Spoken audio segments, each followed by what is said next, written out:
رسول پاک صلی اللہ علیہ وآلہ وسلم نے فرمایا، جس شخص کو پسند ہو کہ مشکلات و مصائب کے وقت اللہ تعالیٰ اس کی دعا قبول فرمائے تو پھر اسے چاہیے کہ خوشحالی میں وہ کثرت سے دعائیں کرے۔ اللہ تو تمہیں جانتا ہے، تمہیں سمجھتا ہے، بس تمہیں آزماتا ہے تاکہ تم دنیا کی زندگی میں سرخرو ہو کر آخرت کی زندگی میں بلند ترین مقام حاصل کر سکو۔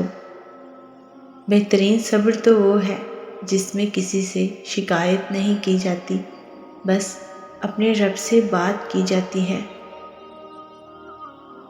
اللہ پر بھروسہ رکھیں، آپ کے آنسو سے بھیگی ہوئی کوئی بھی رات اور تکلیف میں گزرا ہوا کوئی بھی دن رائے گاہ نہیں جائے گا، کیونکہ زندگی کا ہر آسان اور تکلیف دہ لمحہ اللہ پاک کے کسی عظیم منصوبے کا حصہ ہوتا ہے، جو کبھی تو جلدی سمجھ میں آ جاتا ہے اور کبھی انتظار کرنا پڑتا ہے۔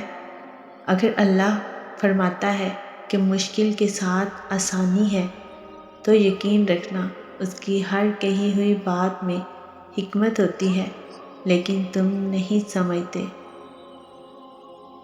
اور جان رکھو کہ اللہ نے تو قرآن پاک میں فرما رکھا ہے، واللہ خیر المقررین، اور اللہ سب سے بہتر تدبیر کرنے والا ہے۔ جب اللہ نے قرآن پاک میں فرما دیا ہے کہ وہ سب سے بہتر تدبیر کرنے والا ہے تو پھر کیوں ڈرتے ہو دنیا کی تدبیروں سے؟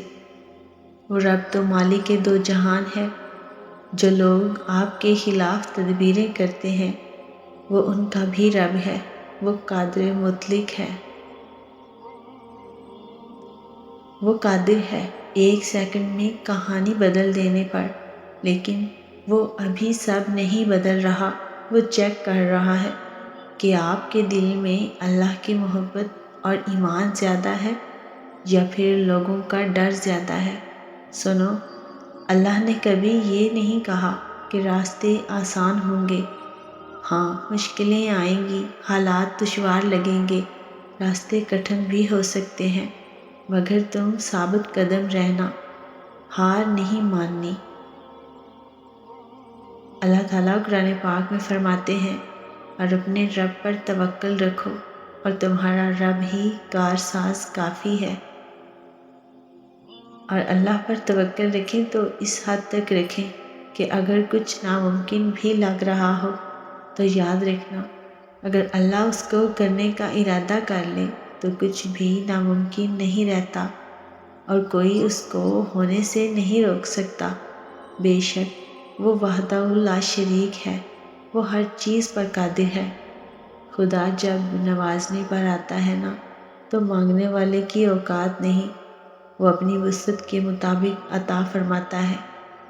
وہ جس کا نام ہی الخبیر ہے، یعنی خبر رکھنے والا، پھر وہ کیسے تمہاری سستیوں سے بے خبر ہو سکتا ہے؟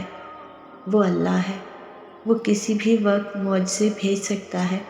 مایوس تو وہ ہوتے ہیں جن کو رب پر یقین نہیں ہوتا، مایوس تو وہ ہوتے ہیں جن کا ایمان کمزور ہوتا ہے، جو ڈر جاتے ہیں دنیا سے۔ سنو، تم ایسے لوگوں میں شامل نہ ہونا۔ ہمیشہ اس بات کو یاد رکھنا کہ تمہاری مصیبتوں سے تمہارا رب بہت بڑا ہے۔